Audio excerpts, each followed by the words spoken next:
ജല്ലിക്കെട്ടിനെ സംബന്ധിച്ച വാർത്ത നേരത്തെ സൂചിപ്പിച്ചത് മാതിരി മരിച്ചുകൊണ്ടിരിക്കുന്ന വാർത്ത മലയാള മനോരമ ലീഡാക്കുന്നു. ജല്ലിക്കെട്ട് ബിൽ പാസാക്കി, കത്തിപ്പടർന്ന് അത് കെട്ടടങ്ങി.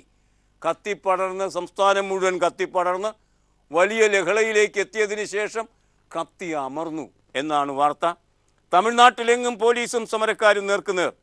Chennai Ice House police station കത്തിച്ചു. നിയമസഭ ബിൽ പാസാക്കിയതോടെ സമരം സമാപനം. ജല്ലിക്കെട്ടിന് അനുമതി നൽകുന്ന ബിൽ തമിഴ്നാട് നിയമസഭ പാസാക്കിയതിനെ തുടർന്ന് ഒരാഴ്ചയിലേറെയായി കൊടുമ്പിരിക്കൊണ്ട വിദ്യാർത്ഥി യുവജന സമരം പിൻവലിച്ചു.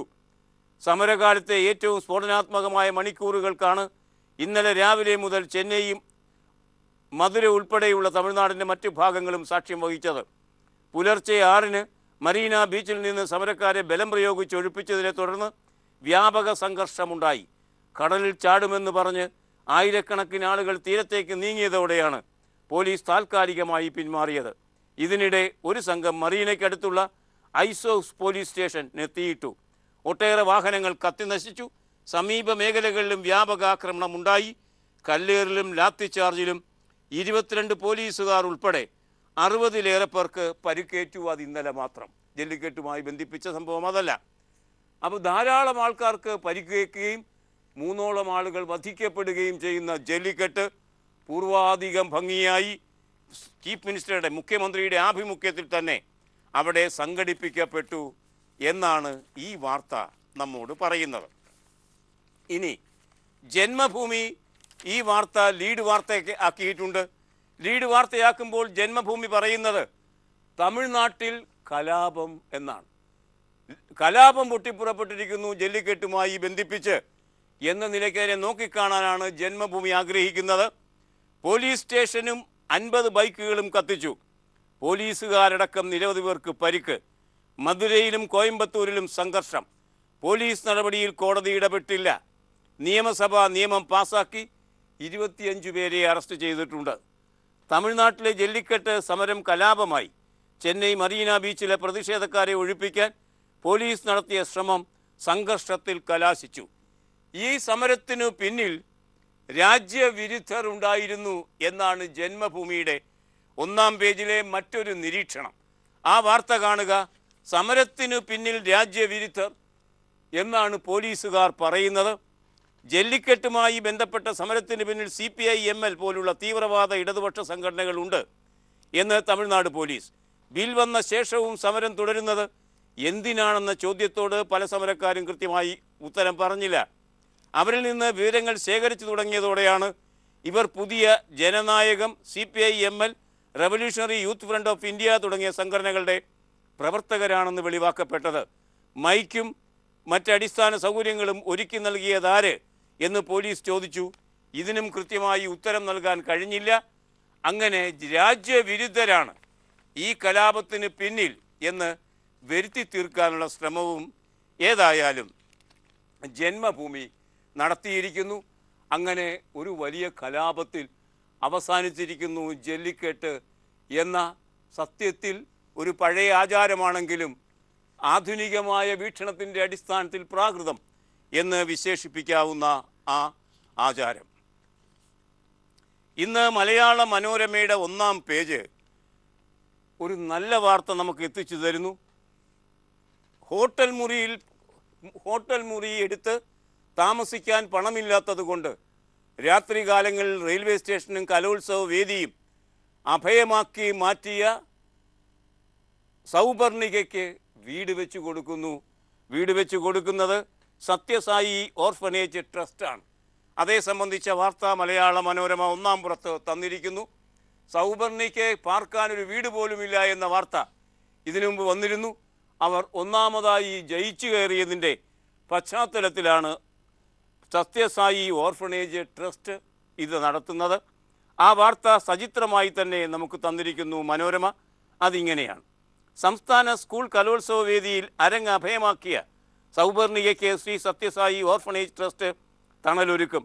പരിമിതമായ ജീവിത സാഹചര്യങ്ങളിൽ നിന്നെത്തി സംസ്ഥാന സ്കൂൾ കലോത്സവത്തിൽ മികച്ച വിജയം നേടിയ തോന്നയ്ക്കൽ ഗവൺമെൻറ് GHSS വിദ്യാർത്ഥി സൗപർണികയ്ക്ക് വീട് നിർമ്മിച്ചു നൽകുമെന്ന് trust executive director KN Anandakumar അറിയിച്ച കാര്യം ഇന്ന് മലയാള മനോരമ 1-ാം പേജ് വാർത്തയാക്കി തന്നിരിക്കുന്നു. 5 സംസ്ഥാനങ്ങളിലേക്കുള്ള തെരഞ്ഞെടുപ്പിൻ്റെ അരങ്ങ് ഉണർന്നു കഴിഞ്ഞിരിക്കുന്നു. UP-യിൽ ഒരു മുന്നണി ഉണ്ടാകും എന്ന് പ്രതീക്ഷിക്കുകയും എന്നാൽ അവസാന നിമിഷം വരെ ഉദ്യോഗത്തിൻ്റെ മുൾമുന ഉയരുകയും കോൺഗ്രസുമായി സഖ്യമുണ്ടാകുമോ ഇല്ലയോ എന്ന ചോദ്യം അനവരതം ഉയർത്തപ്പെടുകയും ഒക്കെ ചെയ്തിരുന്നു. ഏതായാലും അവിടെ ഒരു മുന്നണി അവസാനം രൂപം കൊണ്ടു. അങ്ങനെ രൂപം കൊള്ളുമ്പോൾ ഈ 5 സംസ്ഥാനങ്ങളിലേക്ക് നടക്കുന്ന തെരഞ്ഞെടുപ്പിന് മുമ്പ് പ്രഖ്യാപിച്ചതുമാതിരി ബജറ്റ് അവതരണമുണ്ടായിരിക്കുമോ? ബജറ്റ് അങ്ങനെ അവതരിപ്പിക്കാൻ പാടില്ല. 5 സംസ്ഥാനങ്ങളിലേക്കുള്ള തെരഞ്ഞെടുപ്പിൻ്റെ സാഹചര്യത്തിൽ ബജറ്റ് തെരഞ്ഞെടുപ്പിനെ സ്വാധീനിക്കും എന്നുള്ളതുകൊണ്ട് ബജറ്റ് അവതരണത്തിൻ്റെ പശ്ചാത്തലത്തിൽ തെരഞ്ഞെടുപ്പ് നടത്താൻ ഇടയില്ല. അതുകൊണ്ട് തെരഞ്ഞെടുപ്പ് നടക്കട്ടെ, ബജറ്റ് അവതരണം മാറ്റിവെക്കണമെന്ന നിലയ്ക്ക് ഒരു പൊതു താൽപ്പര്യ ഹർജി സുപ്രീം കോടതിയിലെത്തിയിരുന്നു. സുപ്രീം കോടതി ആ ഹർജി തള്ളിക്കളഞ്ഞിരിക്കുന്നു. ആ വാർത്ത ജനീകം 1-ാം പേജിൽ തരുന്നു. ബജറ്റ് നീട്ടണമെന്ന ആവശ്യം സുപ്രീം കോടതി തള്ളി. 5 സംസ്ഥാനങ്ങളിൽ നിയമസഭാ തെരഞ്ഞെടുപ്പ് നടക്കാനിരിക്കുന്ന സാഹചര്യത്തിൽ അടുത്ത മാസം 1-ന് കേന്ദ്ര സർക്കാർ അവതരിപ്പിക്കാനിരിക്കുന്ന പൊതു ബജറ്റ് മാറ്റിവെക്കണമെന്ന പൊതു താൽപ്പര്യ ഹർജി സുപ്രീം കോടതി തള്ളി. പൊതു ബജറ്റ് സംസ്ഥാന തെരഞ്ഞെടുപ്പുകളെ സ്വാധീനിക്കില്ല എന്ന് ചീഫ് ജസ്റ്റിസ് JS ഖേഹാർ അധ്യക്ഷനായ സുപ്രീം കോടതി ബെഞ്ച് വ്യക്തമാക്കി. ഇതുമായി ബന്ധിപ്പിച്ചൊരു പരാതി തെരഞ്ഞെടുപ്പ് കമ്മീഷൻ്റെ മുന്നിലിരിക്കുകയാണ്. സുപ്രീം കോടതിയുടെ ഈ നിലപാടിൻ്റെ പശ്ചാത്തലത്തിൽ തെരഞ്ഞെടുപ്പ് കമ്മീഷനും ബജറ്റ് അവതരണത്തെ അംഗീകരിക്കാനാണ് ഇട എന്ന് ചിന്തിക്കുന്നതായിരിക്കും കൂടുതൽ അഭികാമ്യം. തെരഞ്ഞെടുപ്പ് രംഗത്ത് നിന്ന് വരുന്ന കൗതുകകരമായ മറ്റൊരു വാർത്ത, UP-യിൽ അന്തിമ നിമിഷത്തിൽ സമാജ്വാദി പാർട്ടിയുമായി സഖ്യമുണ്ടാക്കുന്നതിൽ കോൺഗ്രസ് വിജയിച്ചതിൻ്റെ എല്ലാ ക്രെഡിറ്റും പ്രിയങ്ക ഗാന്ധിക്കുള്ളതാണ് എന്ന നിലയ്ക്ക് എല്ലാ പത്രങ്ങളും ഇന്ന് വാർത്ത റിപ്പോർട്ട് ചെയ്തിരിക്കുന്നു. പ്രിയങ്ക ഗാന്ധിയാണ്, രാഹുൽ ഗാന്ധി അല്ല.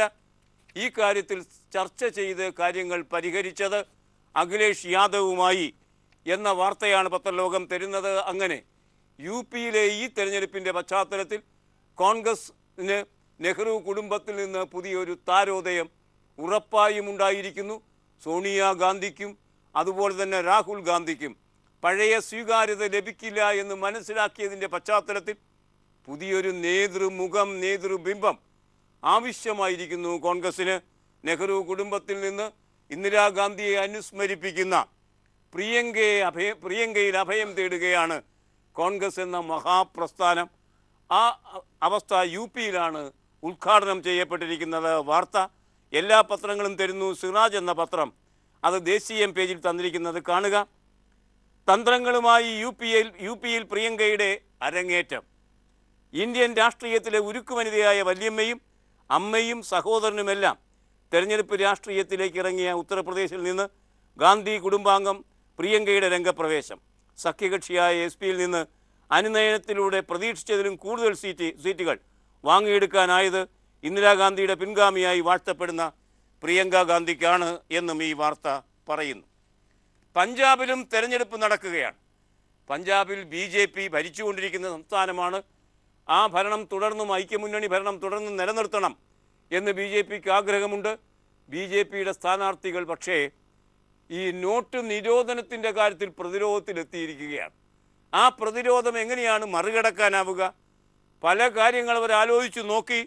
ഒടുവിൽ അവർ തീരുമാനിച്ചത് അവിടെ മത്സരിക്കുന്ന സ്ഥാനാർത്ഥികൾക്ക് വോട്ട് നിരോധനത്തിൽ പങ്കില്ല എന്ന് പറയുന്നതാണ് ഭേദം എന്ന അവസ്ഥയിലേക്ക് എത്തിയിരിക്കുന്നു.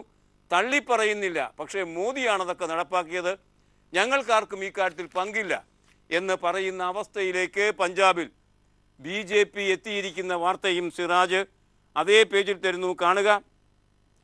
നോട്ട് അസാധുവാക്കൽ കാലത്തെ പ്രചാരണം ജോഷിക്ക് പങ്കില്ല. അമൃത്സർ എന്ന വാർത്ത ഇങ്ങനെയാണ്. നോട്ട് അസാധുവാക്കലിനെതിരായ ജനരോഷം എങ്ങനെയാകും BJP സ്ഥാനാർത്ഥികൾ മറികടക്കുക? പഞ്ചാബിലെ അമൃത്സർ മണ്ഡലത്തിൽ നിന്ന് ഇതാ ഏറ്റവും നല്ല ഉദാഹരണം. ഇവിടെ BJP സ്ഥാനാർത്ഥിയും മന്ത്രിയുമായ സുനിൽ ജോഷിയാണ് നോട്ട് അസാധുവാക്കലിനെ ന്യായീകരിക്കാതെ ദുരിതമനുഭവിക്കുന്നവർക്ക് ഐക്യദാർഢ്യം പ്രഖ്യാപിക്കുകയാണ് അദ്ദേഹം. ഈ തീരുമാനത്തിൽ തനിക്ക് പങ്കില്ലെന്നാണ് അദ്ദേഹം പൊതുയോഗങ്ങളിലെല്ലാം ആവർത്തിക്കുന്നത്. തനിക്ക് പങ്കിക്കാര്യത്തിലില്ല, എല്ലാം മോദി വരുത്തിവെച്ച വിനയാണ്. അതുകൊണ്ട് തനിക്ക് വോട്ട് ചെയ്യണം. മോദിക്ക് വോട്ട് ചെയ്തില്ലെങ്കിലും കുഴപ്പമില്ല, തനിക്ക് വോട്ട് ചെയ്യണം എന്നാണ് ഈ മഹാൻ ആവശ്യപ്പെടുന്നത്. മന്ത്രിയും കൂടിയാണ്. RSSനെതിരെ തെരഞ്ഞെടുപ്പിൻ്റെ പശ്ചാത്തലത്തിൽ കേന്ദ്രമന്ത്രിമാർ രംഗത്ത് വന്നിരിക്കുന്നു. അതും BJPക്ക് പുതിയ തലവേദന സൃഷ്ടിക്കുന്നു. വാർത്ത ദേശാഭിമാനിയിലാണ്. RSS സംവരണത്തെ സംബന്ധിച്ചൊരഭിപ്രായം പറയുകയുണ്ടായി. സംവരണത്തെ ഉയർത്തിപ്പിടിക്കുന്ന NDAയിലെ കക്ഷികളുടെ നേതാക്കൾ തന്നെ, മന്ത്രിമാർ തന്നെ രംഗത്ത് വന്ന് RSSൻ്റെ ആ നിലപാടിനെ വിമർശിച്ച വാർത്തയാണ് ഇന്ന് ദേശാഭിമാനി തരുന്നത്. നമുക്ക് കൗതുകകരമായ ആ വാർത്തയുടെ ഉള്ളടക്കത്തിലേക്ക് സഞ്ചരിക്കാം ഒരു ചെറിയ പരസ്യ ഇടവേളയ്ക്ക് ശേഷം. കേന്ദ്രമന്ത്രിമാർ തന്നെ പരസ്യമായി RSSൻ്റെ നിലപാടിനെതിരെ രംഗത്ത് വന്നിരിക്കുന്ന വാർത്ത പൊതുവാർത്താ പേജിൽ ദേശാഭിമാനി തരുന്നത് ഇങ്ങനെയാണ്. പ്രശാന്ത് അത് റിപ്പോർട്ട് ചെയ്യുന്നു. രാജ്യത്തെ സംവരണ നയം പുനഃപരിശോധിക്കണമെന്ന RSS പ്രചാർ പ്രമുഖ് മൻമോഹൻ വൈദ്യയുടെ പ്രസ്താവനയെ വിമർശിച്ച് NDA ഘടകകക്ഷികൾ കേന്ദ്രമന്ത്രിമാരായ രാംവിലാസ് പസ്വാൻ, ഉപേന്ദ്ര കുശ്വാഹ, രാംദാസ് അഠാവലെ എന്നിവരാണ് RSS നിലപാടിനെ വിമർശിച്ച് രംഗത്ത് വന്നിരിക്കുന്നത്. തെരഞ്ഞെടുപ്പ് വന്നപ്പോൾ ഓരോരുത്തർക്കും അവരുടെ നിലപാടുകൾ വ്യക്തമാക്കേണ്ടി വരുന്നു. അത് മുന്നണിയെ തന്നെ ബാധിക്കുന്ന അവസ്ഥ സംജാതമാക്കുകയും ചെയ്തിരിക്കുന്നു എന്നാണ് ഈ വാർത്ത നമ്മോട് പറയുന്നത്. കേരളത്തെ സംബന്ധിച്ചിടത്തോളം തോട്ടം ഭൂമി വലിയൊരു തലവേദനയാണ്. തോട്ടം ഭൂമി ഏറ്റെടുക്കാൻ സർക്കാരിന് കഴിയുന്നില്ല. നടത്തുന്ന ശ്രമങ്ങളൊക്കെ പരാജയപ്പെട്ടുകൊണ്ടിരിക്കുന്നു എന്നു മാത്രമല്ല, മൂന്നാർ പോലെയുള്ള സ്ഥലങ്ങളിൽ ഈ തോട്ടം ഭൂമി സ്വകാര്യ ഭൂവുടമകൾക്കായി കൈമാറ്റം ചെയ്യപ്പെടുകയും ചെയ്യുന്നു. അങ്ങനെ ഇതികർത്തവ്യത മൂഢമായി നിൽക്കുന്ന സർക്കാരിന് പുതുജീവൻ നൽകിക്കൊണ്ട് അതേ സംബന്ധിച്ച് ഒരു നിയമനിർമ്മാണത്തിന് തയ്യാറെടുക്കുന്നു നമ്മുടെ മുഖ്യമന്ത്രി പിണറായി വിജയൻ. ആ വാർത്ത കേരള കൗമുദി ലീഡ് വാർത്തയാക്കിയിരിക്കുന്നു. ഒരുപക്ഷെ തോട്ടം ഭൂമി ഏറ്റെടുക്കാൻ സർക്കാരിനെ പ്രാപ്തമാക്കുന്ന ഒരു നിയമം അണിയറയിൽ തയ്യാറായിക്കൊണ്ടിരിക്കുന്നു എന്നാണ് കേരള കൗമുദി പറയുന്നത്.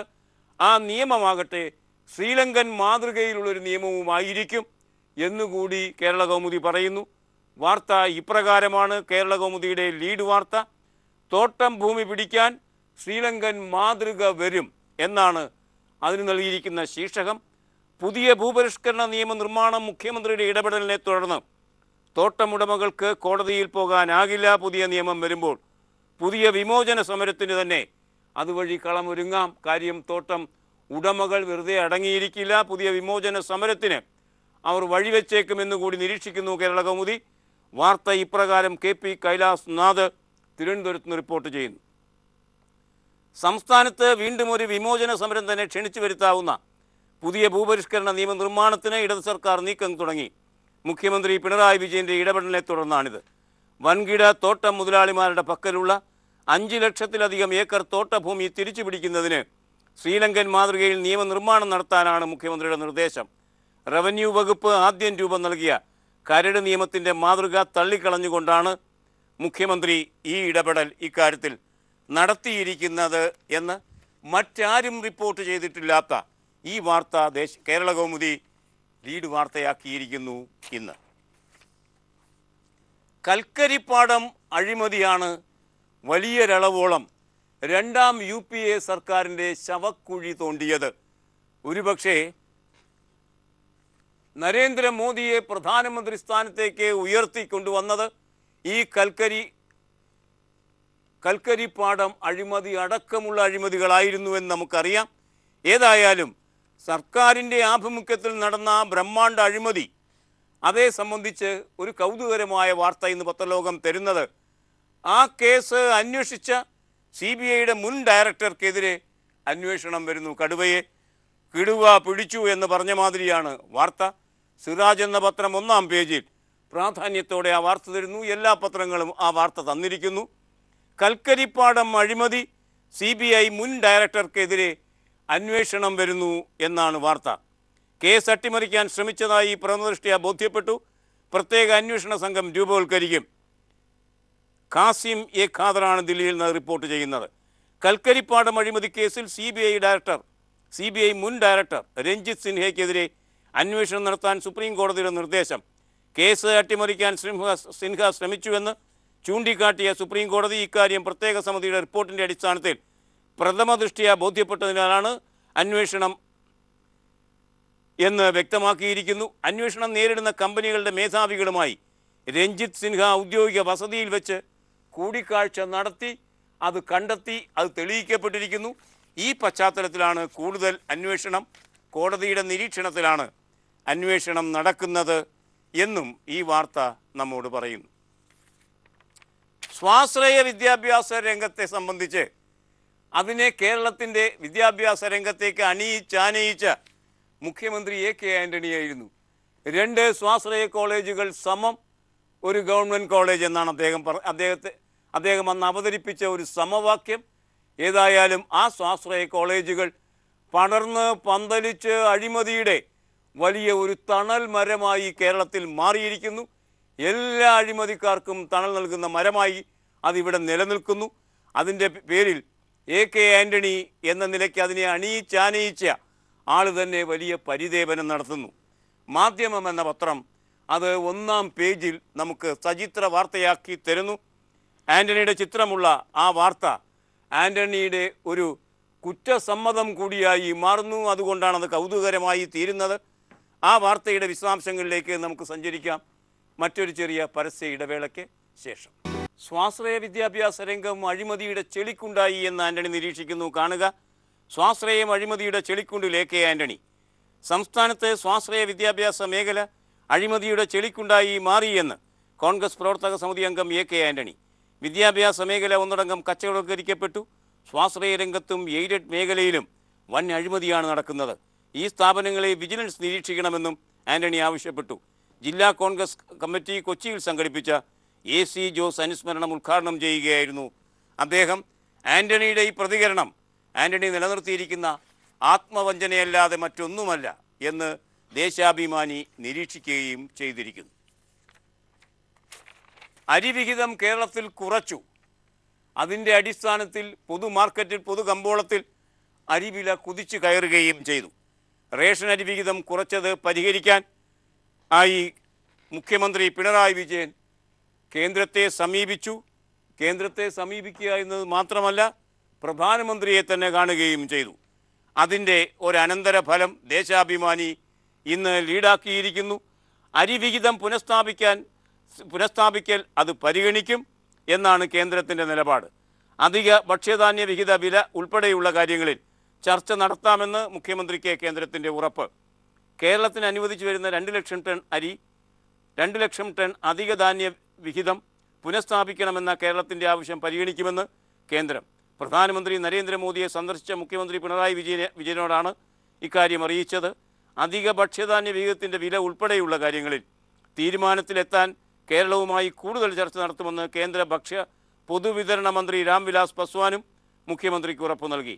ഭക്ഷ്യ സുരക്ഷാ നിയമം പാസാക്കിയപ്പോൾ കേരളത്തിൻ്റെ താൽപ്പര്യങ്ങൾ സംരക്ഷിക്കുന്നതിൽ മുൻ UPA സർക്കാരും UDF സർക്കാരും വീഴ്ച വരുത്തിയെന്ന് മുഖ്യമന്ത്രി ദില്ലിയിലെ വാർത്താ സമ്മേളനത്തിൽ പറഞ്ഞു. ഇങ്ങനൊരവസ്ഥ സംജാതമായതിന് ഉത്തരവാദി KV തോമസും UDFുമാണ് എന്ന ആക്ഷേപവും മുഖ്യമന്ത്രി ദില്ലിയിൽ ഉയർത്തുകയുണ്ടായി. UDF 49 ഹെക്ടർ വനഭൂമി പതിച്ചു നൽകിയ തെറ്റായ കീഴ്വഴക്കം തിരുത്താനുള്ള ശ്രമം നടക്കുന്നു. ആ തിരുത്തൽ പുതിയ പ്രശ്നങ്ങൾ സൃഷ്ടിച്ചേക്കാൻ ഇടയുണ്ട്. മാതൃഭൂമി അത് പ്രധാന വാർത്തയാക്കി 1-ാം പേജിൽ തരുന്നു. വനഭൂമിയിൽ സ്വകാര്യ കൈമാറ്റം.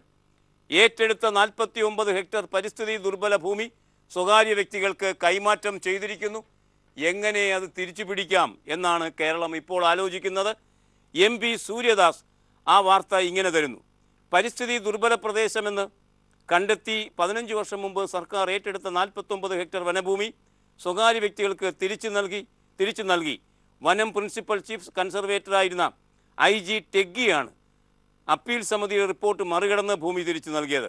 മുൻ UDF സർക്കാരിൻ്റെ കാലത്ത് വിരമിക്കുന്നതിന് തൊട്ടു മുമ്പായിരുന്നു ടെഗ്ഗിയുടെ വിവാദ ഉത്തരവ്.